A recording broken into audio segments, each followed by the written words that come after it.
For less than the price of a packet of fags, you can enjoy my new novel, Take Your Medicine, linked in the description box below. Possibly my favourite scene in the novel takes place in the ballroom at Hyroyd's Lunatic Asylum and involves my favourite character, Victoria, the self-styled Queen of Hyroyds. She's coarse, she's lewd, she's outspoken, and she's incarcerated. So let's have a listen to Victoria, and then we'll take a little look at how Hyroyds fits into the novel itself. He stepped back and held his comb vertically like he was staring at a blank canvas, which, in a way, he was. "What's your name, love?" he asked. "Victoria!" she exclaimed triumphantly. "What a lovely name. I'm glad you like it. I chose it myself." "Did you now? What was it before?" "I don't know. That was such a long time ago. I'm Victoria, Queen of Narnia, and these are my people." She gestured with a regal arc of her hand at women around her. "They don't say much, do they? In fact, they're fucking hopeless. It's hard work being a queen in here, I can tell you. They're too stupid to say out, and these are bright sparks. The ones we can let out. Other fuckers are in wards rocking backwards and forwards in the chairs or strapped at beds." She paused before saying slowly, "This is Molly." She pointed at woman beside Mum. "Say hello, Molly," Victoria commanded. Molly looked sheepishly at her hands. "She's been here 25 years if it's a day. What you in here for, Molly?" Molly examined her hands. 25 years. That's like a damn silver jubilee. What are they going to give you? There were no response. "I'll tell you what. Fucking bed sores. That's all you get in here. Fucking bed sores and mashed buds. Here, let me show you mine." She shuffled about on a chair, ready to show Alan her bed sores. He prevented viewing with a firm hand on her shoulder. "Not now, Victoria. I'm doing your fringe." Well, she should have rubbed some of that lotion on him this morning. That puce shit that stinks to high heaven. But did she, heckers like? She spent her time eating toast and chuffing on a fucking fag in office with a fancy man. You can't get service in here. She sent round Maggie Marsden instead. What the fuck's Maggie Marsden gonna do? She's from Rylestone Ward.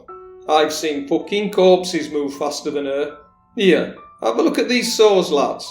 Are they weeping? Later, Victoria. Alan held her down by the shoulder and combed the fringe with renewed vigour. "And food's foul, I tell thee. One sister gives us injections and nought to eat. Ward's like a fucking morgue after she's done her rounds. T'other can't stop feeding us pobs and mash. Straight in one end and out other. It's no wonder it smells like shit in the morning. We're swimming in it. I have to do doggy paddle just to keep my head above tide, and I don't like exercise. Where's me tablets?" Alan worked his way round to the side of Victoria's head. "It's those plastic sheets, you know. Once you piss yourself, they're like a slide. Whoosh! Straight off her bed and onto the floor. I saw Annie and Elizabeth down there this morning. 'How you doing, ladies?' I said, as this great turd floated before my eyes. Not a squeak from either of them. I thought Annie were dead. I waited for Marsden to come round with Gurney to see if she'd chuck her on, but she were too fucking slow. I got myself up and off before she'd arrived. It's no fun in here, you know. It's a good job I'm queen. I couldn't stand it otherwise." And this is her talking about the doctors. "You don't see doctors in here, lad. They're not concerned with likes of us. They want to make a name for themselves. They ain't going to do that, treating tickly coughs and runny nose, are they now? If you've got out wrong with you, it's Christapen. Everyone knows that in here. And if that don't work, it's paraldehyde and good night. 3 days, out cold, like fucking Jesus. These boys don't mess around. They've enough hammers and chisels in there to open up a fucking hardware shop, never mind your skull. They want to know how much brain they can scoop out before you're a cabbage. Look at her." She pointed at Spinning Woman. "She's round twist. That's their work. If you're looking for Florence fucking Nightingale, you won't find her in here. I heard Earnshaw in his office once. Get me a patient. I need to test an idea. It could be making of me. Then he added, "Make sure she's got no family. They don't want any palaver when poor lassie's packed off down Buckle Lane for a pauper's burial. And night times they're like nought else, lad. You've not seen or heard aught like it. She were chewing on summat and pulling 1,000 faces. When Warden's supping homebrew in his office, they're in and out of each other's beds, those that aren't tied down, that is, howling and yowling like fucking stray cats. Those that can't move have to suffer what comes. Then the burping and belching, coughing and wheezing, shitting and spewing starts. Fair as sex, my arse. On and on it goes until I shout, 'I am Queen of Narnia! Now shut up!' And then the scene takes a little bit of a sinister twist towards the end when the matron arrives. She walked over to us. 'So you've met Vicky? I hope she wasn't boring you with her tall tales.' 'Not at all,' Alan replied. 'It were fascinating.' 'Fascinating,' Molly repeated. 'Fascinating.' 'Really?' said matron. 'Fascinating.' She glared at Victoria.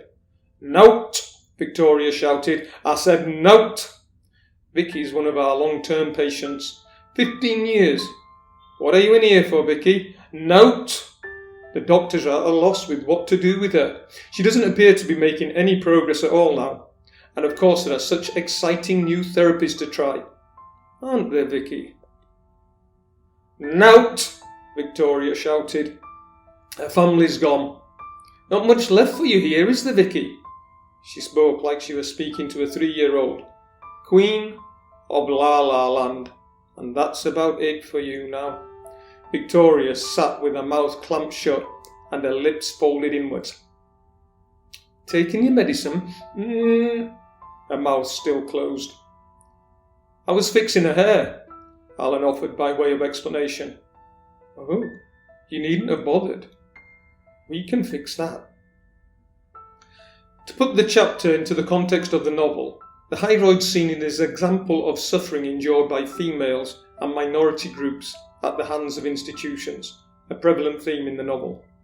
And to offer a historical perspective on the pauper and lunatics asylums, I think it's fair to say that many of the patients incarcerated were not lunatics. Even as recently as the 1950s, women could be sectioned for being pregnant and not married, for suffering from postnatal depression or post-traumatic stress syndrome, and a whole host of other more spurious conditions. Once incarcerated, their experience would have been like entering a dark tunnel with no light at the end. It was difficult to get out once you were in. Patients became institutionalized, excluded from the outside world, abandoned and forgotten. And it is against this that Victoria is railing. I hope you enjoyed the upload, and don't forget to take your medicine. Linked in the description box below. There's note like it.